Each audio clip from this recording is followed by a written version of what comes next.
Okay. Now, when we come into that and we look at this, are you training for your goals? Okay. Now, for a lot of people, a lot of people don't know their goals, and that's really, really important for people to actually sit down and write out what their goals are. You want to start actually with more. You can start with your CrossFit goals, like I want to keep and pull up, or I want a handstand push up. But actually, let's go higher than that. Okay, so you want to be good at CrossFit. Do you want to compete in CrossFit? If you do want to compete in CrossFit, you're shifting yourself probably more towards this end of things, the results section. Now you can still compete in CrossFit if you do class, all right? And I'm going to come on to how best to do that in a second. But the really important thing there is to say that you need to think about what your goals are. If your goals are to come in 3 times a week and be healthy, which I think is a great goal for most people, you don't want to be stressing yourself out by thinking, oh, well, what's my grace time or what's this? Like, have a think of those things, try and nudge them up over time by small amounts, but don't be obsessing and don't be thinking that you need to train like Matt Fraser, because Matt Fraser's goal is not to do stuff outside of the gym, it's to be elite level at CrossFit. Okay, so that is not the goal for most of us. If you are in class programming and you are looking to compete, okay, so you're kind of pushing yourself into this middle section here, the biggest thing I would say for you is you need to write down the things that you are good at and the things that you are bad at. So again, taking myself as that example, I need to look at that and go, right, well, I'm already very good with a barbell, but my conditioning isn't quite as good. My gymnastics isn't quite as good.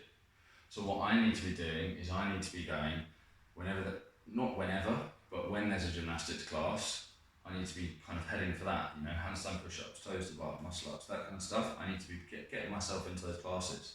And when in CrossFit class, there's power cleans and then the WOD is power cleans and running or something, I need to probably avoid that class because I'm already quite strong at that stuff, okay? I might do it once a week. I might do once a week something that I'm strong at, all right? I think for a lot of people, they are saying they want to compete, but they're not actually doing the things that would allow them to do that. Realistically, if your engine is already incredibly good, there's probably not a lot of point you doing 3 engine classes a week, or even 2, maybe 1, okay? If your engine's really good but your strength isn't very good, you should be heading into barbell and doing 3 barbell classes a week. And I guarantee if you did 3 barbell classes a week that you would get stronger. Pretty much everybody, including myself, will get stronger off of that. Again, just to tie into my own programming so you get an idea, in terms of barbell strength, I do 2 major sessions a week, basically. I do a snatch session and a clean and jerk session, and then I squat and I deadlift once a week. And then I have an auxiliary movement of some split squats to keep my knees healthy. That's it, because I'm already very strong in my lower body and my Olympic lifts. So I don't need to be training those all the time. What you want to then be doing is thinking about sort of a structure to the week. So really, and this actually applies into how we program in programming. For a large part of the year, what we call our off season, which is basically any time up to sort of 2 or 3 months before a comp, we'll generally do, because most people are struggling with the strength element, most people would do much better if their front squat went up or their clean and jerk went up. We do 3 of these barbell sessions, strength sessions, and we'll do 2 of these conditioning sessions, engine sessions. So already you can see that by doing class programming, you could get a phenomenal setup and really get great results. If you did barbell on Monday and Wednesday, and then you did it on Friday or Saturday, and then if you did engine, shift the days along, because engine's on Wednesday, right? So you could do Tuesday would be barbell, Wednesday would be engine, Thursday would be barbell, we could rest Friday, and then Saturday we could do barbell again, Sunday we could do engine. Or vice versa, whatever kind of works there, okay? That's a phenomenal setup, and that's a very, very similar setup to what we use in programming for a large part of the year. Okay, genuinely. So when people are sort of saying, I need to do more classes, I need to do double classes and this kind of thing, honestly, you don't. I would challenge you to do a setup like that. If you're already strong at barbell, you can knock one of those barbell classes off and change it in for another engine class or a CrossFit class. And I guarantee if you followed that structure and you avidly attacked the things that you're bad at, you would get much, much better at CrossFit. I don't see many people doing that, to be completely open and honest about that. And that's okay, that comes back to the goals thing. Now, if you're looking at that and going, well, I just don't really want to do it, well, there's a choice to make there, and that's fine. Either way you choose is fine. What we kind of find people saying though is that they're sort of going, well, I want to just do more volume, but I expect to be better for competition, but I'm not really going to work on my weaknesses. And you can see the dilemma there is that if you're not working on your weaknesses, they're not really going to get better. Again, use myself as an example. 3 times a week, I do gymnastic sessions. So I'm working on handstand walking, which I'm absolutely terrible at, but I'm keeping going and working away at that. My chest to bars are a massive weakness. So again, I do those twice a week. Probably not 3 times because there's a lot of volume of pulling work elsewhere as well. So you get an idea of how that kind of ties in and how you start to think about that programming, okay? Just a quick note on that.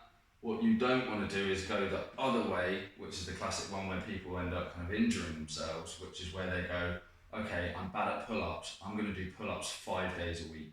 And they've started at doing them maybe once a week.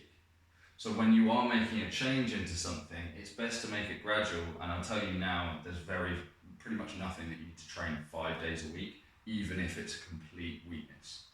For most things, I would say training it 3 times a week and building up to that. If you've not done squats in ages and then you start squatting 3 times a week, you really are running the risk of hurting your knees and hurting your hips. So if you haven't squatted in ages, do 1 squat session week 1, 2 squat sessions for a couple of weeks after that, and then you'll probably see massive improvement. If you're seeing big improvement, stick with it. Only push to the 3 times a week if you really need it, okay?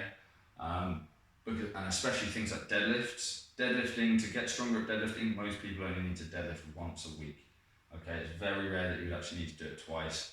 Don't do it 3 times a week. Just categorically, pretty much, don't do that, okay? Because it's a very heavy movement, it's very taxing on the body, all right? Another classic one that gets thrown at me is, but what about the Smolov squat program? The Smolov squat program was designed to be done on its own, that's it. And again, it was designed for advanced lifters. So XYZ athlete program that I saw, increase your squat by 20 kilos in 6 weeks, things like that. Again, they're designed for the Matt Frasers of the world, who are elite level athletes, who have a phenomenal base of strength already, and they are eking out performance at that point. They're trying to get the last little bits because they keep kind of nearing genetic potential. If you go out, again, I would never do the Smolov program. I would never do GBT or anything like that because I go out drinking on the weekends and I don't have the recovery to do that. It's just going to crush me, okay? So there's another thing to be thinking about there. Tying into another topic, and that kind of coming back to, again, sort of tying up on some of these things about elite level training. Matt Fraser, what got him to where he is not what he does now, okay? And that's a really big thing that people don't get. And they sort of go, if I want to be like Matt Fraser, I just need to do what Matt Fraser does. And that's just not true, okay? It's like saying, I want to be a neuroscientist, so I just need to jump in and start operating on people's brains or things like that.